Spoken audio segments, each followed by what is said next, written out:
ভারতে যেন বাংলাদেশের নিধনে নেমেছে নরেন্দ্র মোদী সরকার। তাই তো বাংলাদেশি সন্দেহ হলেই পিটিয়ে হত্যা করছেন মোদীর সমর্থনপুষ্ট উগ্র হিন্দুত্ববাদীরা। বাংলাদেশি এবং মুসলিম পরিচয়ই যেন ভারতীয়দের কাছে বিষে পরিণত হয়েছে।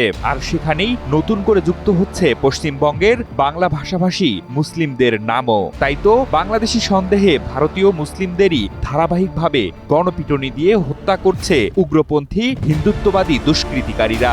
নতুন বছরে সেই তালিকায় যুক্ত হলো পশ্চিমবঙ্গের আরও এক যুবকের নাম। বাংলাদেশি সন্দেহে ভারতের অন্ধ্রপ্রদেশে মঞ্জুর আলম লস্কর নামের এক মুসলিম যুবকের নিষ্পাপ প্রাণ কেড়ে নিয়েছে কট্টরপন্থী হিন্দুরা। নিহত মঞ্জুর আলম লস্কর পেশায় একজন পরিযায়ী শ্রমিক। তার বাড়ি দক্ষিণ 24 পরগনার কুস্থি এলাকায়। সে দীর্ঘ সময় ধরে অন্ধ্রপ্রদেশে শ্রমিক হিসেবে কাজ করত।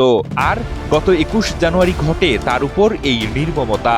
ফলে সংখ্যালঘু সম্প্রদায়ের বাংলাভাষী পরিযায়ী শ্রমিকদের উপর হামলার ধারাবাহিকতার মধ্যেই এই ঘটনা ঘটল। ভারতীয় সংবাদ মাধ্যম টেলিগ্রাফ ইন্ডিয়ার প্রতিবেদনে উঠে এসেছে এমনই তথ্য।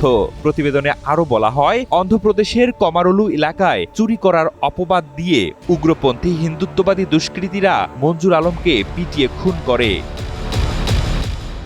মঞ্জুর আলমের পরিবারের দাবি, প্রথমে মঞ্জুরকে বাংলাদেশি বলে তকমা দেয়া হয়, তারপর চুরির অপবাদ জড়িয়ে তাকে মারধর করে হত্যা করা হয়। ডিসেম্বর মাসেই ভারতের 3টি রাজ্যে মুসলিম পরিচয় এবং বাংলাদেশি সন্দেহে গণপিটুনিতে মৃত্যুর 3টি ঘটনা ঘটেছে। এর মধ্যে বিহারে একজন মুসলমান ফেরিওয়ালা, কেরালায় একজন দলিত শ্রেণীর হিন্দুকে বাংলাদেশি সন্দেহ এবং তৃতীয়ত উড়িষ্যা রাজ্যে বাংলাদেশি সন্দেহে জুয়েল রানা নামের এক পরিযায়ী শ্রমিককে হত্যা করা হয়েছিল। আর সর্বশেষ মঞ্জুর আলম লস্করকে হত্যা করা হলো।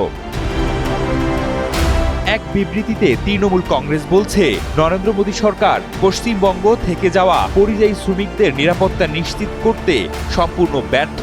আর কত মায়ের সন্তান হারালে তাদের টনক নড়বে। এই উদাসীনতা ক্ষমার অযোগ্য। ভারতের এমন মুসলিম বিদ্বেষ এবং বাংলাদেশিদের উপর রাজনৈতিক আগ্রাসন চরম পর্যায়ে পৌঁছেছে, যার ফলে প্রতিনিয়তই ঘটছে কট্টরপন্থীদের নির্মমতা। সভ্যতার এই যুগে এসেও কিভাবে একটি দেশ এবং সেই দেশের রাজনীতি উগ্রতার দিকে অবিচল থাকে, তারই যেন বড় উদাহরণ ভারত।